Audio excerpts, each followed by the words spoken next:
Ladies and gentlemen, welcome to this week's Inspiring Leadership podcast.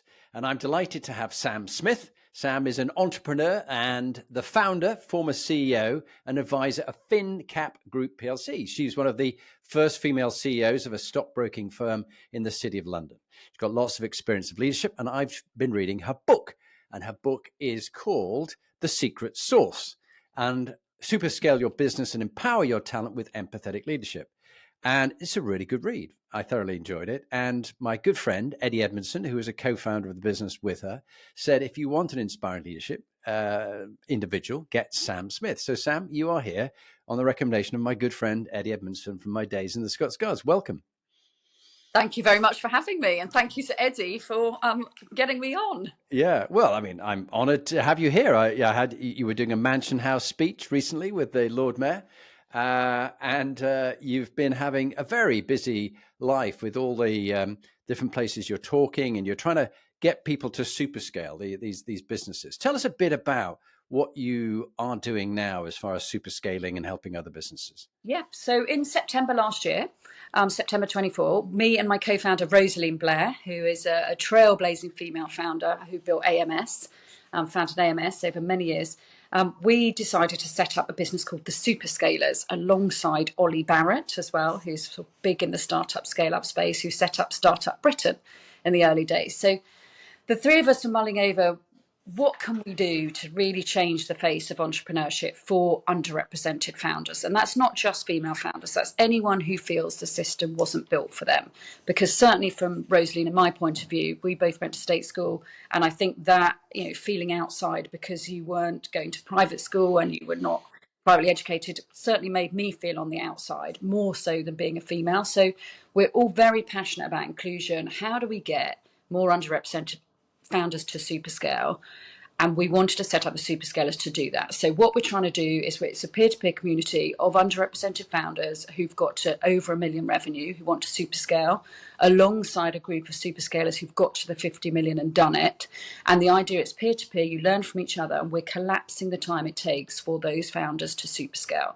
So it's almost like I disrupted finance or services. I didn't know anyone. I did it on my own. Rosaline was in the talent space, creating a whole new thing in RPO and doing it on her own. Trini Woodall's another superscaler that's helping us creating something new in beauty. We're all doing it on our own and we didn't know each other. So how do we create that community that can help people do it really fast, build the confidence, showcase those who've done it to inspire other people to keep going once they've got to that magic 1 million that's very, very hard, and not give up. So it's a big project. One of our key KPIs is to double the number of female founders getting to 50 million turnover in 5 years' time. We currently only have 80 in the UK, so we'd love to double that. And we're just putting all our efforts into building the largest global community of underrepresented founders in the world, so we can really, almost change how power and influence works. That's what we ultimately love to do. Well, Sam, congratulations, and long may you continue with that. And I'd love to help you with it. So include me in it, and I'll come along and help out where I can, because it's something I feel very passionate about with my wife, who's a CEO of a charity. And she's helping the victims of violence against women and girls. And so we're seeing lots of women who are trying to get from difficult positions where they've been involved with serious and organized crime, the Home Office, Department of Work and Pensions, trying to give them a leg up. And leaders like you and your founders would be great mentors to these people to make them realize that they can achieve something with their life. Some of them have really turned their lives around. So I think there's a lovely connection. And I know Lee wants to have you on her podcast, Inspiring Women Leaders, which we're going to do as a follow-up to this.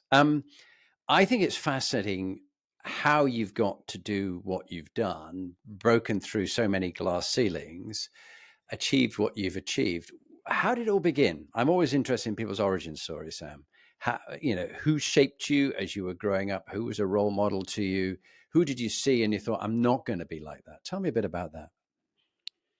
So I think in my early days, I went to state school, I was in sixth form. I would say I probably didn't have any confidence or didn't feel particularly special at anything until about age 16. I was definitely the shyest person in the room. Yeah, I was dyslexic, which I had no idea about. So I found some things quite challenging. But I probably felt quite unseen. So at age 16, what happened was I was at a grammar school. I think this grammar school thing suddenly gave me a bit of, oh, there's ambition there. And I studied economics at 16, which was a subject that I was really, really good at because I really loved it. And what I loved about it was not just it's a business course. What I loved about economics was it's this study of what people do collectively when they act together.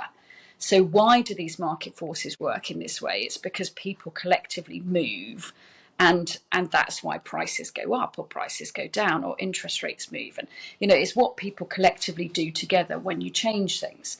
And so this people-based business side of things was something I just loved. So I did really well at it, got my confidence, went to university to study it. And again, when I went to university, I accidentally got put in what I called like the private school hall, called Wills Hall, amazing building in Bristol. For anyone I who's know been to Will's Hall. university, My daughter it's went to a Bristol. Yeah. really so Wills was like, and I had no idea when I went there. It was just like I'm slotted into Wills Hall. This is great. But what I came to realise really quickly was this is full of very different people to me, that they became very good friends and still some of my best friends. But how I describe it is, going to grammar school started to give me a bit of ambition, but this being around people that had come from private school and had a different outlook and automatic ambition was in them, they were just in that circle. It was like someone gave me the memo that I had never got before. And I think there's something about that. And I've always been about championing fairness. But for me, it was a bit like, well, how I've now got that memo and now I'm quite ambitious. And I think that was a real turning point for me that I only realised looking back is that why I'm so passionate about getting it in schools and, making people believe in themselves is most people don't get that memo. And therefore, we don't believe in ourselves. We don't know what's possible. We're not surrounding ourselves in an environment that makes a difference. And I love this phrase, environment dictates performance. Mm. It's so true. And you see, I could have stayed at where I started before the grammar school, a pretty awful state comp, where I used to live in South England, and probably never achieved very much. I actually think that would have happened. But Mm. by moving to the grammar school, moving closer to London, going to Bristol, being around people who are more ambitious, I think it just sparked something. It sparked something that I just knew I want to create something here. I want to create something different. I want to create something different for my kids. I want to do something. So that was very meaningful. But Mm. then I went to KPMG, left there after 3 years, Yep. and again just was doing my thing, just thinking this is great. I'm doing accountancy. I love it. It was only at the end of that where something else happened in my life. One of my really good friends got cancer and had Wow. to, very young, and was very seriously ill. Thankfully, she's fine today. But there was a moment when I was leaving KPMG when they wouldn't let me go and see her in hospital. And I was in the process of moving to some big investment banks or fund management houses.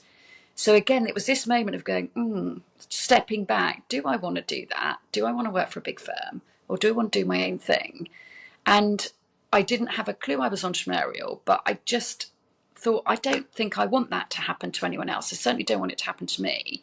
So I'm going to do something different. And that was probably the second most important moment alongside, getting this memo, is that I now want to do something. I've got the ambition bug, but also now I want to do it fairly. I Mm. don't want people to be treated like that. Why aren't I allowed to go somewhere where I should be going because work's taking priority? Why is that happening? And those two things, I think, are my fundamental, they're in Ju- my DNA. just stay with those two, because I think we could talk a little more in a minute. But I think you bring up two very good points. Getting the memo. You are the sum of the people you spend your time with. Yeah. And I found in my own life, my father was a fast jet pilot, killed when I was 3. And so mother brought 3 boys up on her own, age 33. We'd lived in a caravan at one stage because, you weren't allowed to be given a Mary Quarter because you were marrying too young. Why do I say all that? Is because when I began out, I didn't have very much ambition. But as I found myself joining the British Army and being with some high quality people, doing airborne selection and being with very driven, ambitious people who went on to be in special forces and things like that, I suddenly realized I could do this too. And Yeah. I think you're right. Getting the memo is a very good way of putting it. And this is why, in the charity work that Lee does with the Inspiring Leadership Foundation, giving mentors to these young women who realize there could be a completely different life. And then they really get the bug and they want to actually do something with their lives rather than be like crabs in the barrel being pulled down by everybody else. Oh, no, we don't do that around here. You can't do that. No, you're never going to go that. And I remember, I forgot who it was. It was one of the guests, and they were taken to Buckingham Palace. He became I know, it was the Royal Marine. You might meet him if you come to the Ride to Inspire. Scotty Mills. And he was from a poor part of the East End, and the teacher showed them through the gates. Those are the guys on parade. You're never going to do that because you're poor and black. Essentially, is what she was saying. And he thought, no, I want to do that. And how he changed his life and what he did, I think you've really brought out a good point. And the other one is the workaholism. It comes in time and again with your fellow CEOs on this podcast, that anything in life is possible if you're prepared to pay the price and live with the consequences. But those are very high. And many of them become workaholics. And I'm sure with your dyslexia and your ADHD, which you and I have talked about before, I've just got the dyslexia, my wife's got the ADHD. So combined, we make the full package. But there is a danger. We all work too hard. And at the end of our lives, are we saying, oh, if only I spent longer in the office? No, we don't say that. We say, I wish I'd lived a life true to myself. I wish I spent more time with, you've got an 11-year-old daughter. I wish I spent more time with my daughter. You've just come back from having a little holiday with her, which was lovely, 5 days in Cyprus. All these kind of things are really important. But to achieve the things you want to do, you have to sacrifice a lot on the way. Do you not find that? What's your thoughts? I don't know if I consider it sacrifice. I never look back and regret anything. And I think that's because I've always felt I could do it my way, which is probably the disruptor in me. I feel like, yes, I've had to work really hard. Yes, I've had to be in what I describe as warrior mode for like 24 years of my career, championing good culture when no one was really understanding what I was talking about and proving it out. But I don't feel I sacrificed. I think when I got to the point of thinking maybe Aoife's getting to that age where I need to be around a bit more, when she was 8, that's where I stepped back from FinCap as CEO. I think if I'd carried on another 2 or 3 years, I might have sacrificed too much. So I think I got out just in time to be able to do what I'm doing now, which is all about impact, all about working with freedom, I work very hard, but I very much work to my time so I can spend a lot of time with Aoife. So I think it's the way you do things and what you do. And there's a great book by Angela Duckworth called Grit, which is my favourite, which is all about success. And it's, from Marines, the army, to business people, to sports people, to actors, actresses, anything. It's like, what's that secret to success? And it's all about the combination of passion and hard work. Yeah. So for me, the hard work has been great because I've been utterly passionate about what I do. When I left KPMG, I'd loved it for 3 years. I didn't like it anymore. I didn't want to be doing auditing where you walk into a company and no one really wants you there, and it's not that fulfilling. But it was a job. It was great, a great qualification. I'd recommend to anybody. Then when I started building, within JM a corporate finance business, and then 10 years later the buyout and grew that and IPO'd it, everything was a journey of growth, but doing it in the way I wanted to. So fighting for people to be treated properly, realizing this new normal that I think is now happening where people matter is a movement. And I could be the start of that movement. And I could just prove out that, yes, you can build an investment bank where you can make just as many returns as anybody else, be as profitable, but you can do it in a better way. And because I loved that and it meant something to me, I didn't feel like any of it is a sacrifice. I've loved probably every single day of my job, and I still do. I literally I mean, I mark myself every day. It's really weird. I do it religiously now. Out of 10, how happy am I every day? And I do it when I go to bed. And 9 times out of 10, I'm 10 out of 10 happy. Well, I think you've got the Nelson Mandela approach to life. I either win or I learn something, because you will have had things where it hasn't worked out as you wanted, and I Oh, think that's where the Stoic philosophy comes in. That expecting everything to work out exactly as you'd hoped, you really are going to be just desperately upset. But actually, things are what they are. So now what? What am I going to do now with the situation I'm in? I think it's really interesting that in much of your book, The Secret Sauce, you were talking about integrity and empathy. Those are things that are not particularly popular with a new president we've got in America. And diversity, equality, inclusion. Naval friends of mine say 600 books have been removed, including Maya Angelou, which I've just decided to listen to it because it's been removed. And it's just a story of her growing up as a black girl in the deep South with all the prejudice that goes on. Well, I think we should understand those kind of things. So while the Me Too movement and all that went on, I think you and I were talking about the fact that when authoritarian regimes push down these kind of things and tackle universities and the legal system and try and get everybody to do what they want, one man rule, there will be a fight back. But the question is, how strong is the fight back? What's your thoughts? so I think sometimes it takes difficult situations for things to change. I mean, I always believe in change, and change will happen because people lead change. And the more difficult things get and the more annoyed people get, the more they do rise up. So I'm always positive. I'm always glass overflowing. That is my mentality. So I always see the positives. But at the moment, I, you know, I get quite depressed in 1 minute, but then I think actually this is quite exciting because 15, 20 years ago, when I said I want to build an investment bank where people matter, culture was not a word, DEI never existed. It was, how do we do business the right way? How do we do the right thing? So I start building in a way, there's no real textbooks, you're learning from people. There was some great, even back then, great leaders who were doing it and really cared about people. So I just learned from them, but mainly I'd learn from people who did it badly, which was most. So I'd look, oh God, I wouldn't want to work for you. Oh God, how is that going to get the best out of someone?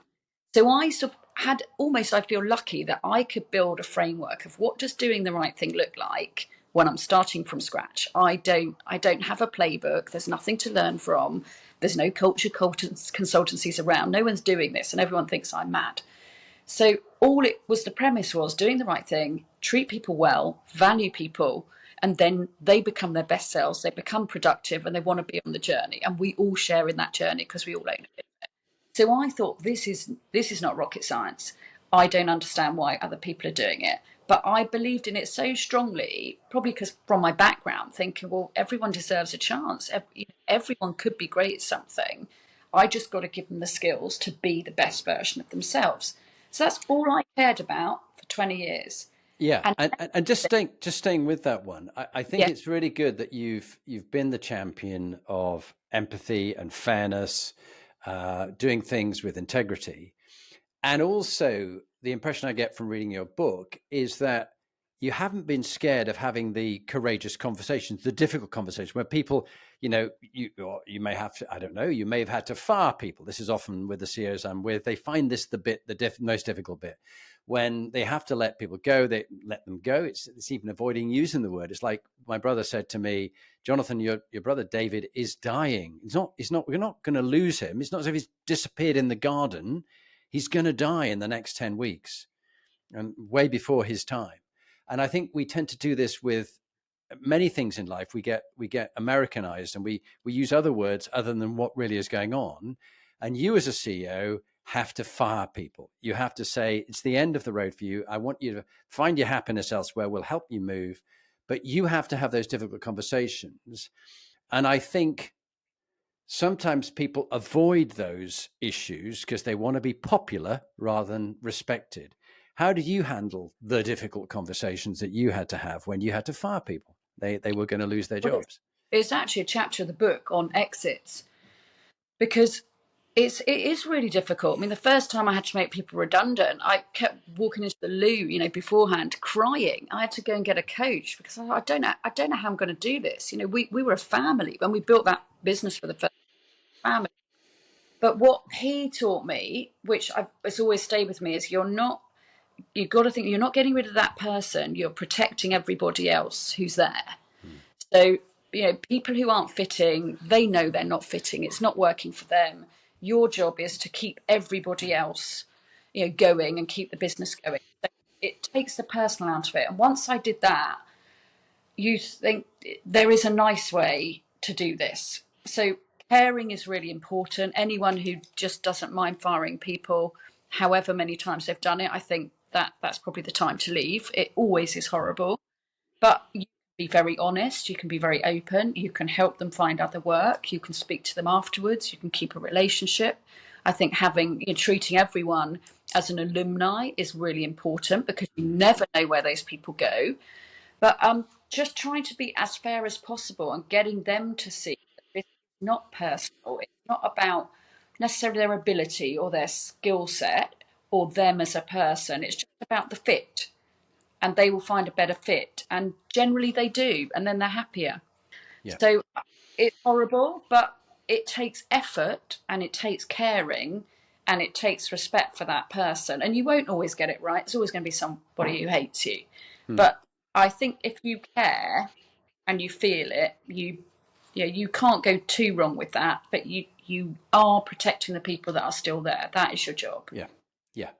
And this is where, Richard Danner, episode 200, he had his ABCs of top tips. I know your top tip's going to come on later on, but, A was aim high, B was be the best, and C was courage is key. And those things are what you've just been speaking about. As well as those moments when you had to do that, if you look back on your life and your work, what would you say was a dark moment in your life? And what did you learn from it, which has made you a better leader today and a better CEO? So I've probably had 2 or 3 really big dark moments, but they've turned out to be probably the biggest opportunities. So when I reframe things, I never think of them as dark moments. I think of them as brilliant points in our journey. But if I go back to the first one, we did our buyout 10 years after I joined and set up the division as a newly qualified accountant, age 24, not having a clue. So, we had 25 people, we built that business. Eddie was involved at that point. We'd done the buyout, and it took 9 months of process, convincing everyone to be a separate business. It was hours and hours of work and time and effort to launch this FinCap, new business, owned 50% by the team, 50% by our parent company, J&Fin. Fin.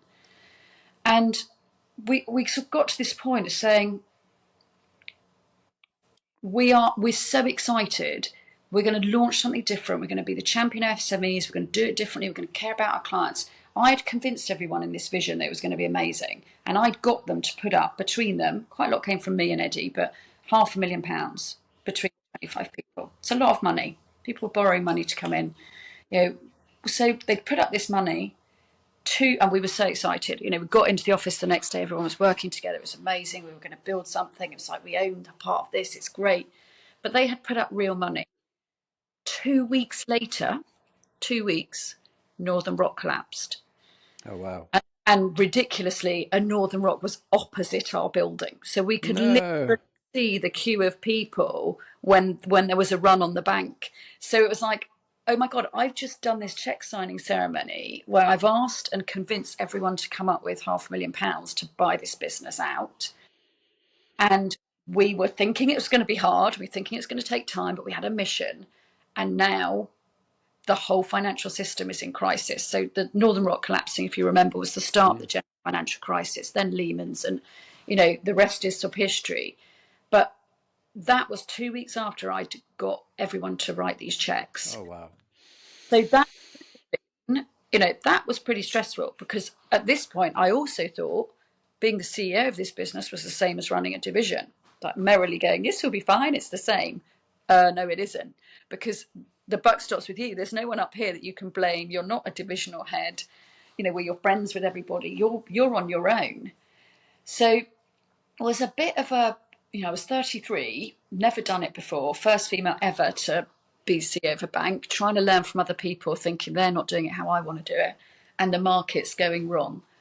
So yes, it was stressful. Yes, it was quite dark, but really quickly, and I would say within a matter of days, and this is what I do. So take it all in, deal with everything, come up with what's the opportunity.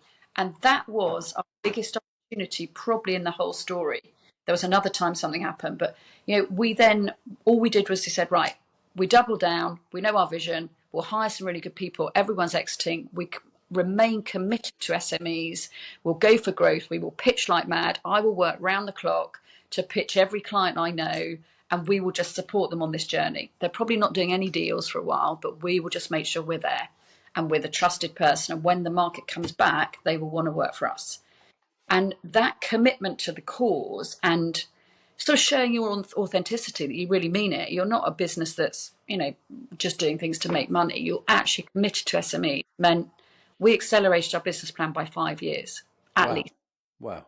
Because the quality of people I could hire a month later, because they all were being fired, I never could have hired them a month before, because they would never have come to work for little old ThinkOut going, who are you? We don't know you, because they didn't have a job. We were selecting people that they believed in us. They Mm, believed in mm. something. It was, so dark times are dark, but the entrepreneur in us and the positive which is why I think it's so important to be positive. There's always an opportunity. Yeah, and it is so interesting that you said, that that's 2 or 3 dark moments. We might cover another couple of them in a minute, because the reason I'm interested is not that my macabre interest in failure, though I think I learned so much from it, was that saying I learned so much from the things that haven't worked out for me. I think I'm going to make a few more, because I'm really rather enjoying this. And in fact, I'm about to speak to the boarding school association, about 200 of the headmasters of all these boarding schools. And the main thing I'm telling them is about some of my failures in my life, because people don't want to admit about the things that didn't work out. But actually, from those, fail fast, fail early. What else was a dark moment for you in your life, but yet it turned out to be a hidden opportunity? Oh God, but there's lots of business ones, but personally, probably my darkest moment personally was when I split up with Aoife's dad. Yeah. So that was a very, very difficult time. She was 3.5, nearly 4, making the decision that this isn't going to work. We're better off happy, separate. It was the same year that, by the way, I did the acquisition of Cavendish and the IPO and moved house. So the timing was absolutely dreadful. But that was absolutely horrendous. For me, it was a very dark time. Or do you split? Do you not? How's it going to impact my daughter? How am I going to do the business? How am I going to be a single parent? It was in many ways awful, but still I don't look back at it as awful at all. Obviously when you're in it, it feels terrible, but I think, we're now both really happy. I'm now the happiest I've ever been. I've got a daughter who is so happy going between two houses. We are friends. It is so much better for her. I had a lot of counselling to help me, like, how do you not, impact your daughter's welfare. Hmm. Hmm. Also, through that same year, I did an IPO, and it's so the business moved on, and that's when I moved into the super scale mode. So all of that was possible in one of my darkest periods of time, personally. Yeah, and this is my point earlier about everything in life is possible if you're prepared to pay the price and live with the consequences. You didn't. I've got divorced too. I was married for 23 years, and I've now been remarried for 10, and I'm the happiest I've ever been. And my ex-wife is very happy and contented. She's got a partner, and we're happy to meet our grandchildren as they're being born and see our daughters and things like this. But there are prices and there are consequences. Now, you have to live with them. And sometimes in the busy, ambitious lives, CEOs, and I include myself in the sort of group of who've had these exciting lives, there are costs and there are consequences. You just get on with them. But the point is, you could have probably lived a quieter life and bummed along, and things wouldn't have been so bumpy, and with so many traumatic things, and stretching yourself trying to do a number of things like Cavendish and an IPO, and going through a divorce and looking after a daughter. And it's those moments that you learn a lot from, but also you learn those famous words, humility and humanity. And you definitely need humor, because I think it's almost like the British Army. We always find that when it's raining and we're all covered in mud and cold and wet, that's when someone cracks a joke, because you have to find a way of getting through it. I'm interested in your view of where are we going now? We've got this movement again against diversity, equality, and inclusion. We've got this this culture of authoritarianism around the world, of strongman leadership, The Age of the Strongman by Gideon Rachman, the economist, warning us of what's coming. How do we still have inspiring leadership, which is based on the things that you've been writing about? It's the integrity, moral quotient, sense of meaning and purpose. It's leaving a legacy, which is better than you found it. It's having psychological safety in your organization. That's certainly not going on in many parts of the federal organizations who are being closed down and they're losing their jobs. And fear is the antithesis. Control, command and control, fear, one man rule, is the opposite of what you and I believe in. So how are we going to champion what we do and show people it does pay, literally pay as a business, to run, as you've written in The Secret Sauce, to run your business with these inspiring leadership qualities? So I think there are two things. The thing I look at the moment is, if you read all the work of the Pope, all the obituaries, what an amazing life that man led, of purpose and being utterly about integrity and doing the right thing. I look at that and I think, what do people really want when they're gone? Because we all go to the same place. Do you want to be written about like the Pope? Or do you want people when you're gone to think you're an arsehole? And those are the two binary options for me. And I don't mind which one you want to go down to, but I know which one makes me happy.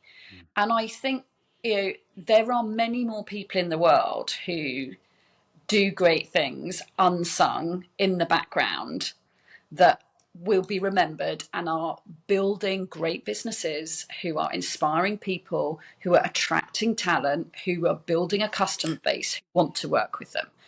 So, and that is the area that I'm in. I have the privilege of now not having to work with anyone that is in that other category. I don't want to go near it. I feel much happier when I'm not near it. And I know that there are many others who are doing it in a great, great way. So I feel like this is a really important time in history where we'll look back and go, this separated who meant it and who was faking it all along. Which, to be honest, faking it, which is where DEI, I think, came unstuck, because we put a label on it and it became box ticky and no one really believed it, but they did a few things. That's why we've had this problem, because people were doing things they didn't believe in.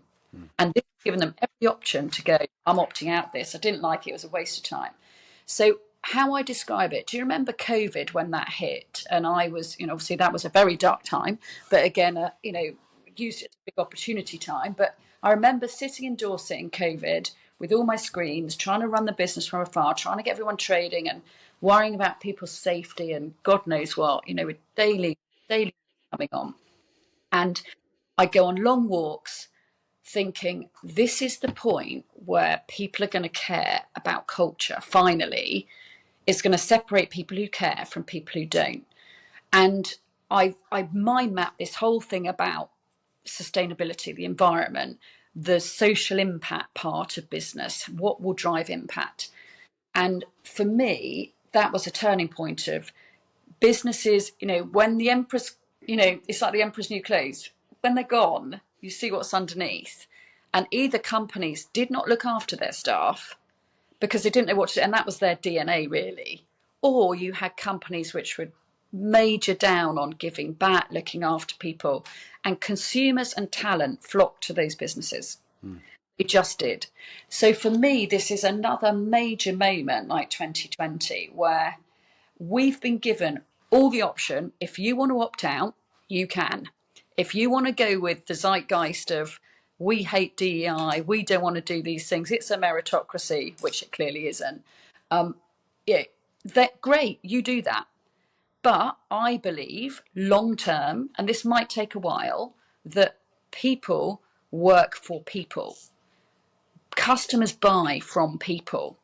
And it does matter what you say. And I absolutely believe there is a new normal, which is happening, bubbling underneath, where people matter. It's a people led movement. And they will not need to shout about it because there's no point, because you're going to get in all sorts of issues. And I think it's going to do no good at the moment. But you just get on with what you're doing. And a bit like when I built FinCap, it took me 25 years to prove that you could build an investment bank as profitable as other people, but you could do it in a different way. Everyone thought it was not possible. Everyone thought I was mad. They could say what they like about me. I didn't care because I knew it was right. And then when you did it, it's like, oh, okay, then maybe that worked. So that's what I feel this is. We just keep playing the long game. Everybody is rising up who wants to do it in the right way, believes it. Those people will employ talent. Those people will win new customers. There'll be new ways of working. You may have to bypass some things going on in the US. That is a major challenge. And I don't envy people about how you make that call. But there are also great companies out there who are being brave. And if they meant it in the first place, DEI shouldn't be a problem for them, because they probably never talked about it. DEI is, for me, it's all these ESG, DEI, they're all distracting from the point of business is a force for good. You can make serious returns, and you can do it by treating people properly, treating your community properly, giving back, and still making a lot of money. So the two are not completely mutually exclusive. They work together, and that's a movement I believe in. Nothing has changed my mind. I've become doubling down. It's made me want to build super scalers more to help underrepresented founders build, because you do get a voice. Once you get a voice, people back you. I think it's coming, and I don't. It's depressing, but I think it's all part of the journey. Change is difficult. People don't like change. Yeah, And and the world is changing. it requires leaders like you and others to hold your nerve when everybody else is Hold panicking, hold the which yeah, which is really touching on one of the areas of the Inspiring Leadership Compass, which is the health quotient, and this idea we've both spoken about psychological safety and fear, and people doing things because they're inspired by the women and the men who lead them, or they're doing it because they're in fear of them and maybe losing their job. And someone said to me the other day, I've just had many years of just living from paycheck to paycheck. That can't be your reason for living, to pay off the mortgage. There's got to be more to it than that.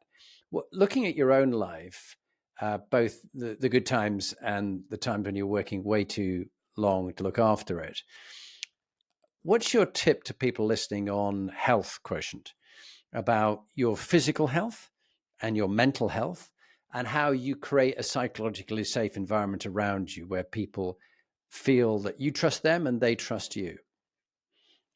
So health is like the number one thing. It's and I've probably learned the hard way that you can burn out, and I absolutely burnt out many times during my journey. And probably 2 months after I left FinCap, maybe 3 months, I burnt out completely. I thought I'd left in time. I hadn't. I was completely in sort of adrenal failure, just absolutely terrible.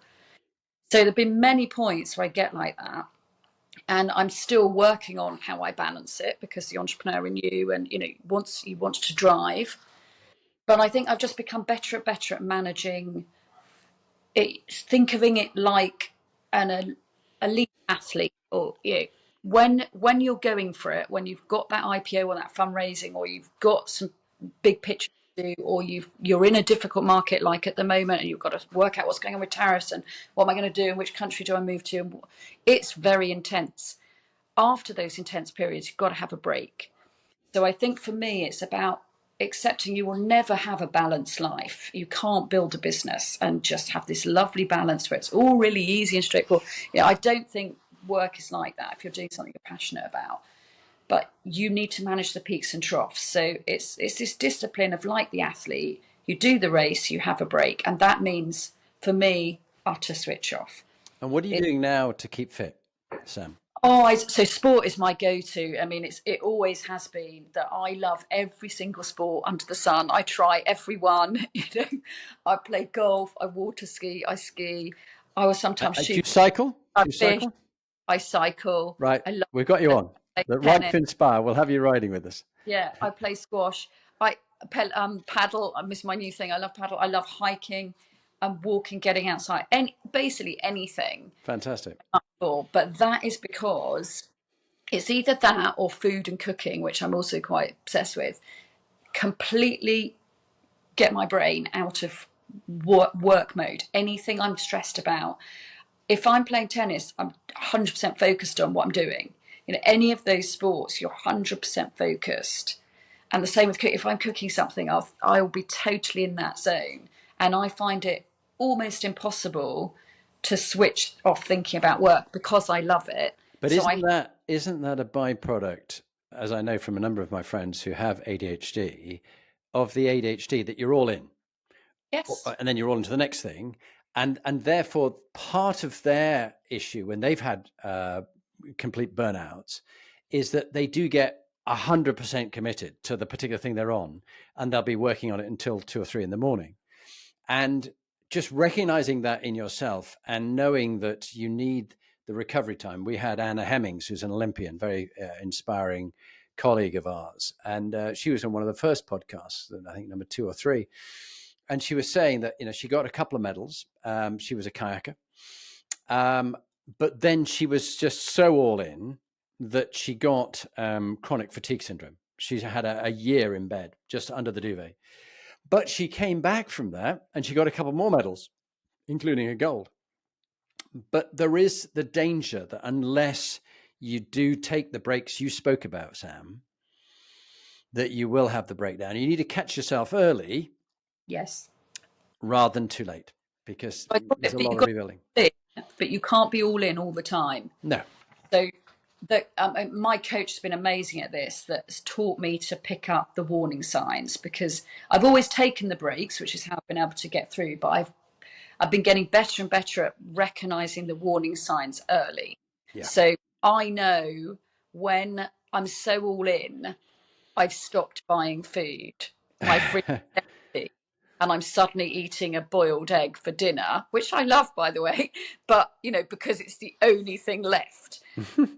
If I get to that stage, that's my early warning that I've stopped shopping. I'm so all in. I've totally forgotten that I need to fuel myself properly. I can't be surviving on a bit of bread that's left over.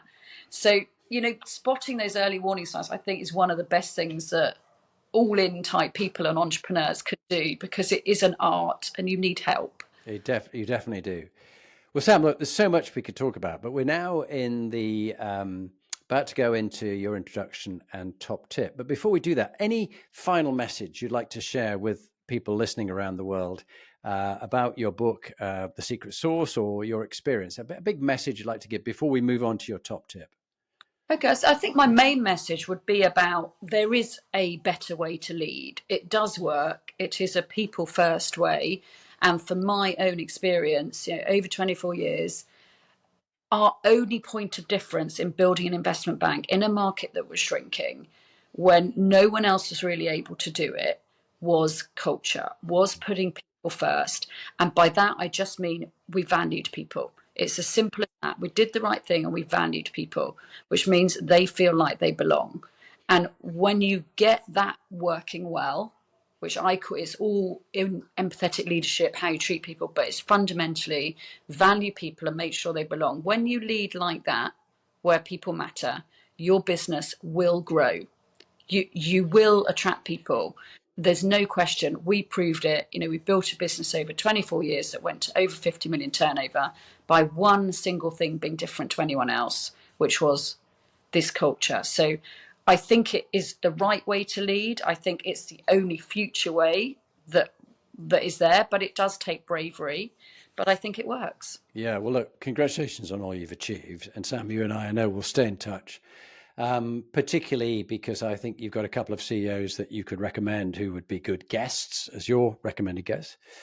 But also, I'd like to see you using your sporting prowess on the 10th to the 12th of July, and come and ride with us, and also speak. We've got a number of top world-class speakers at the event to audiences. We're going to begin at the Velodrome in London, and then we're going up to via Silverstone to Leicester to the National Space Centre, and end up in Grantham with a pop concert, which your daughter needs to come to.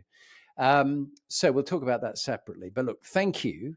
Would you now give us your say who you are, what you're doing now, what you did before, and leave us with your top practical leadership tip that people could apply? So you would like a little summary recap, would you, of We me? would indeed. Tell us who you are. So I am Sam Smith. I'm the founder and previous CEO of a company called FinCat, now Cavendish Financial, which is an investment bank for growth companies in the UK. I built that from scratch to over 50 million revenue and IPO'd it on the London stock market. I was one of, I think, only 40 women in the world who's ever IPO'd a business. So I built an investment bank with culture as its theme. I wrote a book then about how that culture built a business and how people can use it to super scale. And now I work with businesses where culture is a key theme, that are purpose driven, that are trying to scale really fast. So I sit on boards, I act as entrepreneur in residence for businesses, and I've launched and co-founded the Super Scalers back in September, which is all about building the largest global community in the world for underrepresented founders to really super scale. We can champion people building great big businesses and changing the way power and influence work. Fantastic. And your top practical leadership tip, what would that be, Sam? Oh, my top tips. I would say be authentic, trust your gut, and absolutely write your own story. Make the effort to write your story, because otherwise someone else will write it for you. That so resonates, Sam, because again, Richard Danner in a wet wood while waiting in Germany said, "Jonathan, what's your life plan?" I said, "Colonel, I don't have a life plan." He said, "Well, if you don't have a life plan, you'll end up in somebody else's plan. Guess what they got planned for you?" I said, "I don't know." He said, "Not very much, just this little bit, just the Well, way it's you can help them." so important. And people, they say the biggest fear of people, more than death, is public speaking Mm-hmm. and getting your message out there. And so a lot of work I'm doing is in the world of AI and social media and internet. You have to write it, because if you don't write it, it will be made up, and that is history. So we have to share these stories. We have to get our message out there, and everybody's story is important and valuable. I It is really indeed. Very inspiring. And so is yours. Sam, thank you very much for being on the Inspiring Leadership podcast, and continue